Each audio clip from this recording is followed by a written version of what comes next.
இங்கேருந்து முன்னாடி கேபினை கொண்டு போய் வைக்கிறதுக்கு இதில் இங்கே முன்னாடி போட்டு இந்த பைப் அட்டையெல்லாம் போட்டு உருட்டி கொண்டு போய் வைக்கிறேங்க நான் இங்கே. அதுக்கு தான் நான் ஒரு ஐடியா சொல்கிறேன். என் வண்டி எடுத்து இதோ இந்த கட்டையில் இப்படி சைடில் போட்டுறேன்டா, இப்படி நிப்பாட்டாமல் இந்த நெட்டு வாட்டில் நிப்பாட்டிடுறேன் அப்படின்னு சொல்கிறேன்.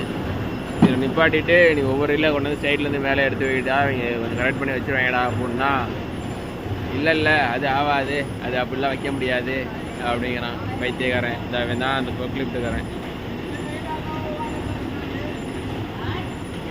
பைத்தியக்காரன். ஒவ்வொரு இலையும் இங்கே போட்டு அது மேலே கீழே போட்டு உருட்டி தள்ளி கிடக்குறானுங்க. பைத்தியக்காரங்களை பாருங்கள் எத்தனை பேர் நிற்கிறாங்க. எல்லாம் வடக்கன்.